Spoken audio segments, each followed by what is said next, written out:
What's up, guys?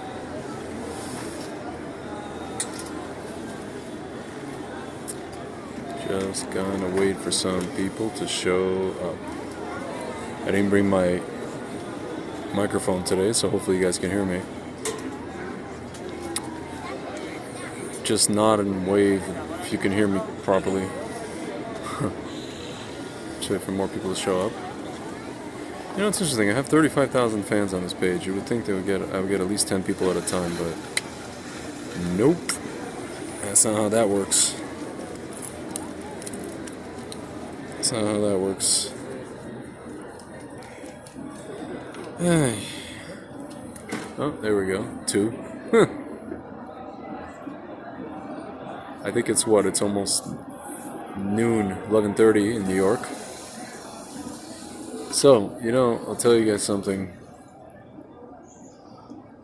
I know that Hazal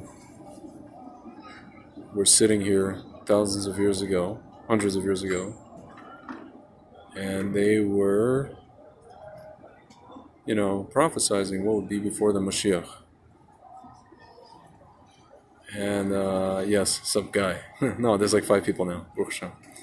I know. and that'd be funny if he was watching this.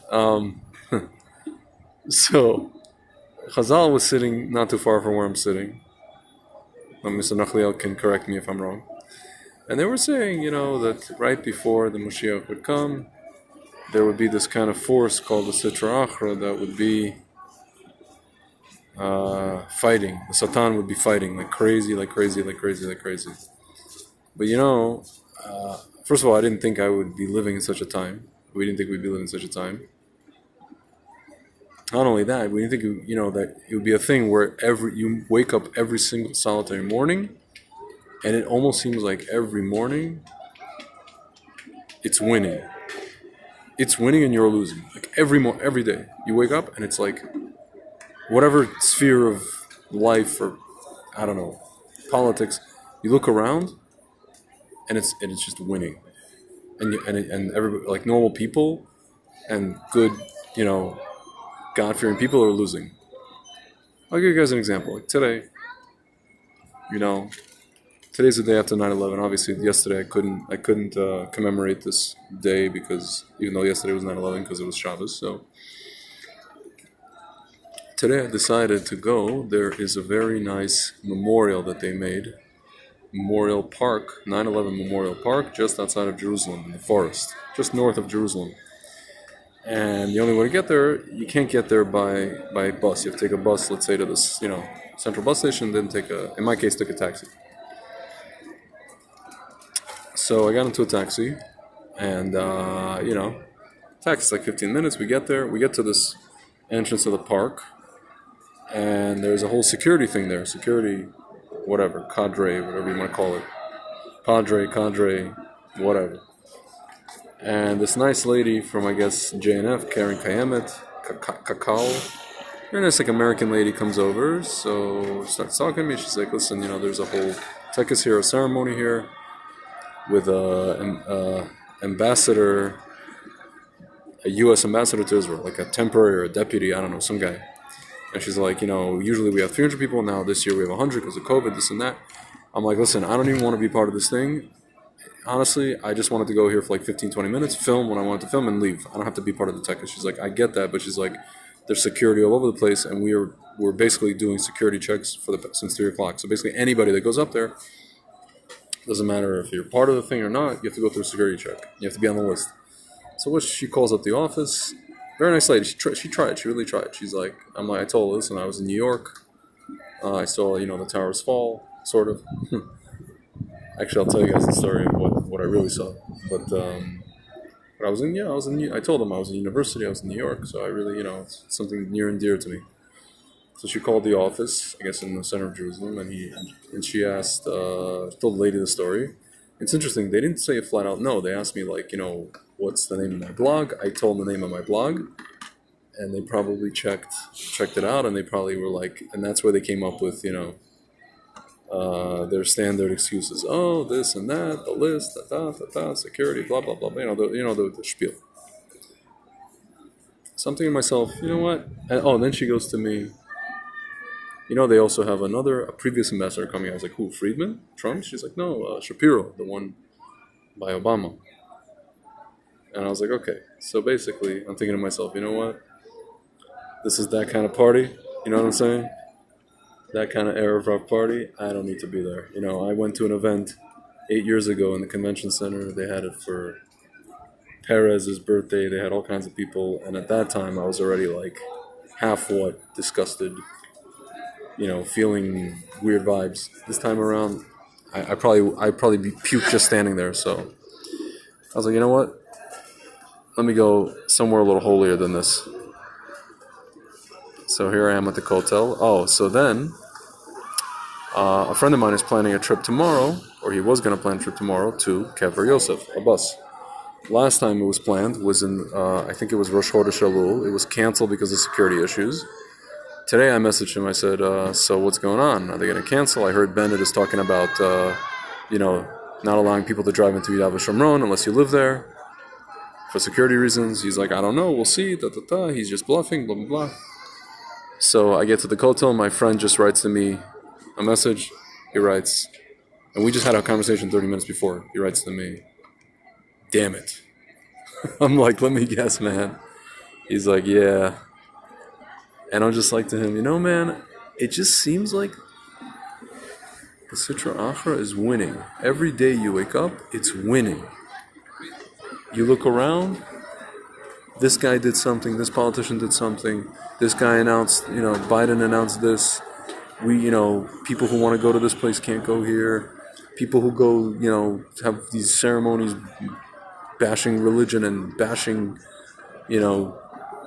whatever. Israel are successful. It just seems like evil is being allowed to succeed. It's just being given a free carte blanche pass to succeed every single day. And you can't even, it's like, how do you deal with this? You look around and you're just like, is Hashem just like going to let this happen? Are these people just going to force us to take what we want to take? Again, it's one thing you take it out of your free will. It's one another to be forced. No, not coerced, not fired. If not, it's forced. It's like somebody saying, my patience just wore thin with you, and now I'm going to force you to do this. My friends, this is already at the evil stage of existence, at the evil stage of our civilization. So, and it just seems like you wake up every morning and it's just winning. But again, our sages explain that this is what would be. It would be the Satan before he is dying, he would fight as much as humanly possible. He would fight like hell, like crazy, to the bitter end. If you guys if you ever seen the movie Indiana Jones and Temple of Doom, the guy that was trying to rip out Indiana Jones' heart, and he was just clinging to the rope, and he tried to bring Indiana Jones down with him. And then finally, he was pushed down off the cliff, and he fell. And even as he's falling, he's like yelling that chant, Kalima, Kalima, whatever that Avodah Zarah thing is. And then finally, the alligators just devour him. But my friends, this thing fights to the end. These people, this entity, whatever this is, it fights to the bitter, bitter end. And every morning you wake up and you look around you, and it seems like it's just going to engulf the world and engulf good, God-fearing people who just don't want to be involved in this. They just want to live their lives. Yeah. But anyway, guys, what I wanted to tell you guys about my experience that day. Speaking of evil. And speaking of understanding, we're coming up on Yom Kippur, and after Yom Kippur, we're going to have Sukkot. And Sukkot is the holiday where we're talking about things that are temporary. This life is temporary, this world is temporary, our homes that we live in are temporary, everything's temporary. And it was no more clear to me than on that day. Hopefully my phone won't die. So, I was like 20 years old, And at the time, I was living at my parents', at my family's house. I was in college. I was in university, and I was actually in University of Baruch in the city, which is I don't know if you guys know. It's on 23rd and Lexington. So every day, so my father at that time worked in the financial district. If those of you guys know the financial district area, some of the geography, he basically worked at Goldman Sachs, and it was in Hanover Square. Hanover Square, if you know anything about downtown, basically you have Water Street, which is closer to the FDR Drive, the east part of it. And then there's a little kind of kikar, like a little square, Hanover Square. So now, if you go there today, it's actually a very, very nice apartment building. I don't know if that building is still owned by Goldman. Without getting too much into what they call rabbit holes, Goldman Sachs, the company, own a lot of real estate all over the world. They own a ton of real estate in New York, including residential, commercial, whatever. But at that time, it was an office building. It was where my father worked for many years. A few years, actually. And so what would happen was, at that time, my father and I would take the train from where we lived in Jersey to Hoboken. And from Hoboken, I would take the train that goes to 33rd, to Penn Station. And I would get off at 23rd, but he would take the train to the World Trade Center stop, which is next to the Twin Towers. It's actually, you come out, you're inside one of the towers, and then you quickly kind of go out. So it's you're not there for too long. So it's interesting, that morning, I overslept. My father was like, he was like, come on, rushing me, this and that. I overslept. Fine. We get to the train station, and one of my father's friends, or I guess kind of train buddies, what you want to say, he just came up to us, and he had one, he was one of these guys, he had like a AM, one of those little AM radios, AM, FM, whatever. Everybody had these like little pocket Walkman back in the days, like 2001. And he goes, somebody flew a plane into one of the towers. A plane hit one of the towers. So we're like, my immediate thought was like, it's probably some idiot went off course, like Cessna, one of those Gulfstream Cessna, whatever you call it. Okay, so we get on the train, and there's another guy there sitting behind us. And we already, there's like a buzz. People are talking, People don't know each other, are talking to each other. And there's a guy, also has an AM radio, and he announces, second plane hit the second tower. Me and my father and I, being the former Soviet citizens that we are, automatically said it in Russian, Arabi. And we knew what happened, 8 years prior, in 1993, where the same organization tried to bomb the same buildings. They bombed the parking lot, the garage under it, thinking that it would collapse under its own weight, right? It didn't work. This time, my father and I, we didn't not even blink. We said to each other, Arabi. In Russian, we said Arabs, Muslims. Automatically. We didn't even think. We didn't need confirmation. We didn't need any reports. We didn't need any investigations. We knew exactly who did this. The nanosecond we heard that there was a second plane. We didn't need anyone to tell us what was up. Straight up. Okay? We didn't know it was Bin Laden, this. We just said Arabs. Okay. So then we get we're on that train. And the thing is, I guess the conductor knew that these planes hit the towers, but okay, so they hit the towers. But that doesn't mean that it doesn't mean you turn the train around. Maybe you can still go in the city, whatever it is. So we're going. This is the Bergen County line. So the way that it works is, before you get to Hoboken, the previous stop before Hoboken was a stop called Plauderville. So we basically, it's like 20 minutes, let's say, later, we get to the stop, 25 minutes later, and already at Plauderville, this is already I guess you can call it West New York area, you could already see downtown. So from there, we could see the towers smoking. We were looking, everybody's looking shocked. There was a woman started crying. I think her husband was in there. We were just in shock. We already knew this was not good, Okay, so the towers are still standing, they're smoking. We leave Plauderville, we get into this underpass kind of tunnel thing. And you're basically in this tunnel.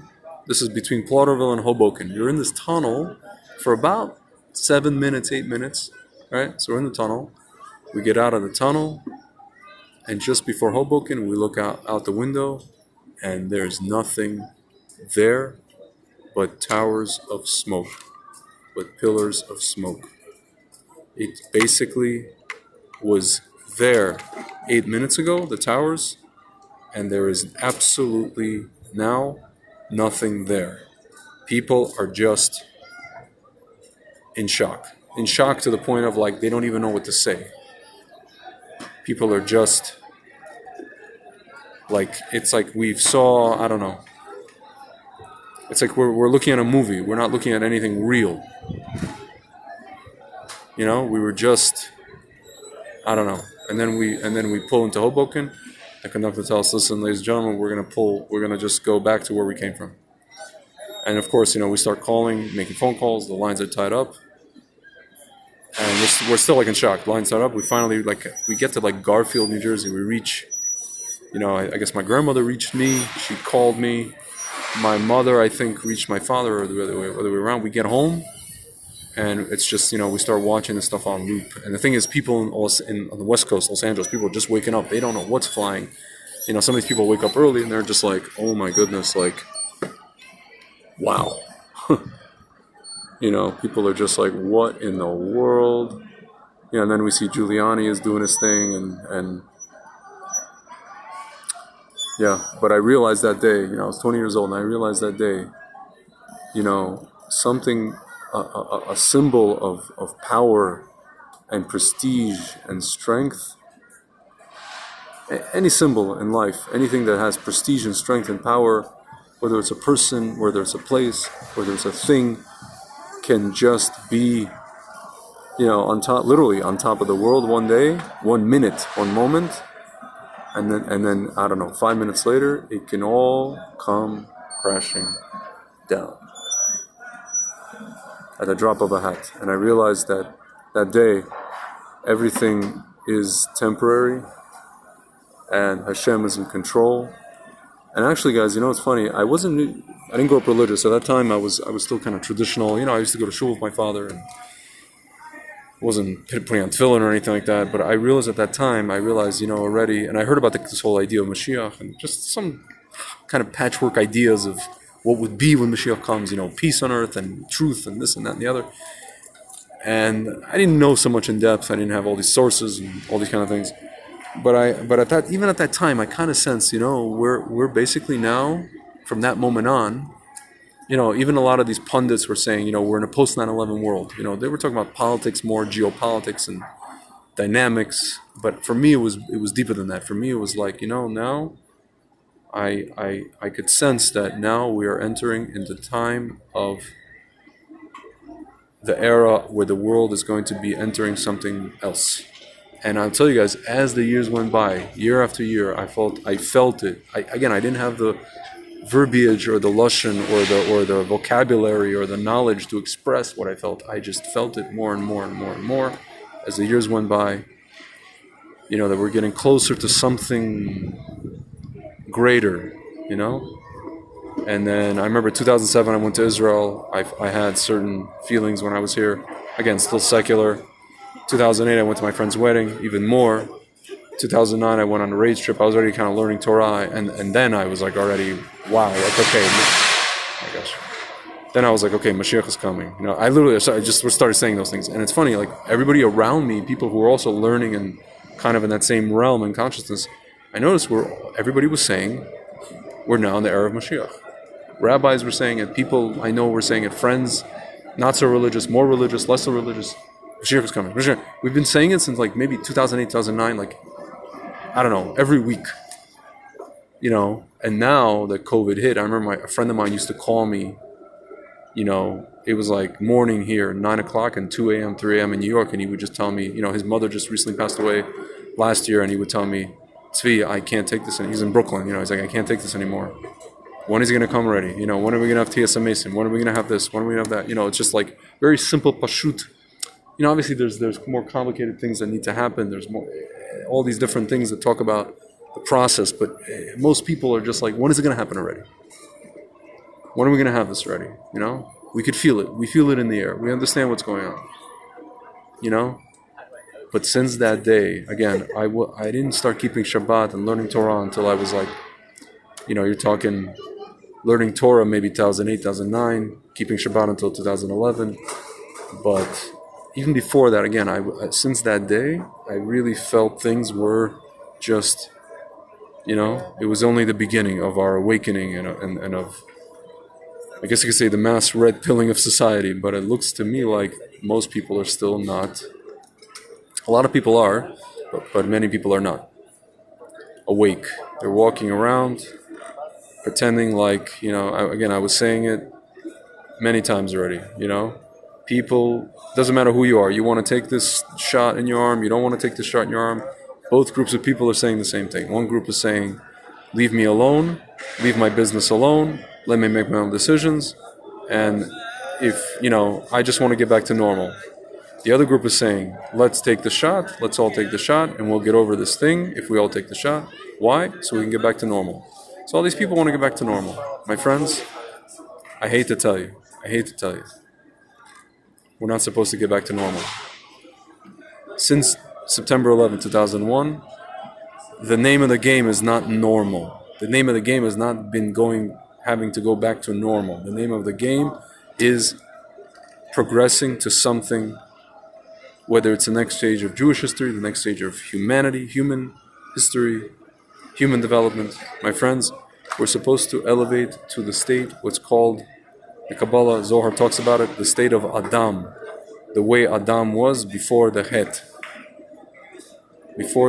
of the fruit, it's not a sin, it's missing the mark, before the mistake, before the whatever you want to call it. This is what we're supposed to elevate to after this thing is over. And my friends, it will be over. Do you know how I know it will be over? And actually very soon, I'll tell you how. I'll tell you a secret. And I'll post this and maybe in the comment section after I'm done with this. And this is not a conspiracy theory. You can go Google. I recommend you Google, type in Johns Hopkins University SPARS, SPARS, Johns Hopkins University SPARS. And then what I want you to do is you'll open the PDF, you'll find the PDF. The front of the PDF is going to say SPARS, something like global pandemic from the year 2023 till 2025, if I'm not mistaken. This document was published in the year 2017. It is basically a faux simulation pandemic, okay? And when you look at the names, of the pandemic, and then you look at the names of the antidote to the pandemic, called Covovax. My friends, this document, again, was written by Johns Hopkins School of Public Health in the year 2017. Okay? And if you go to, I think it's page 69 or 70, it describes a moment in the whole PR realm of the whole thing where it talks about how the VARS, the reporting system for the side effects, is uncovered that there are much more side effects than are reported in the system. It's just, again, in the simulation. And then there's this whole PR damage control thing being done by the authorities and social media, as people are, posting stuff on social media. They're trying to control what they call, misinformation. Again, my friends, 2017. A year after Trump was elected, okay? And so the pandemic runs from, in that document, the PDF, again, this is from Johns Hopkins University, one of the biggest, most famous medical schools in the world, if not in America, or if in America, not in the world, okay? And so the pandemic runs for about 2 years. My friends, Fauci, Mr. Mousy, recently came out. My gosh, what's with the noise? Dear Lord. See, it's hard, doesn't want me to tell you about this, guys. Fauci recently came out and said, I foresee that we're probably going to wind this down in about March or April of 2022. My friends, when did this start? March 2020. Okay? So, my friends, hold on to your hats. Hold on to your hats. And just have emunah, and when this thing is over, and it will be over, we're going to get out of it. Zat Hashem. We are going to start slowly elevating or maybe quickly, to the Adam that we're supposed to be. We're going to transcend what we think or what we call normal, and we're going to elevate to the Adam that we're supposed to be. And but until that time, guys, Hazal, who were sitting right where I'm sitting, were telling us, as the Satan is dying, he's going to fight like hell, like tooth and nail, like crazy to the bitter end, and that's what he's doing. And every day you wake up, you see it, he's fighting and fighting, and it just seems like he's winning and winning and winning and winning and winning. My friends, no, he's not winning. If you've ever seen, any sporting event where there's a team, they score, I see this all the time, especially in hockey, I watch hockey. Team scores 5 goals in the first period. All right, and they're up 5-0. Okay, that's it, game's in the bag, right? Nah, you got still 2 more periods to go, my friends. And I've seen teams come back from way more than that, okay? So, my friends, so if the Satan is up 5-0 in the first period, 6-0 in the first period, you know what? We take out our goalie, we replace the goalie, and we're going to score 7 goals in a row. And we're going to win this game in overtime if we have to. Zat Hashem. All right, guys, see? Yeah, lo lefachid klal. We're not afraid of anything. The whole world is a narrow bridge. The most important thing is to not be afraid. All right, guys, time for mincha. It's the twilight hour, so I could still do it. Maybe, possibly, we'll see. Not sure. All right, guys, talk to you soon. It's been real.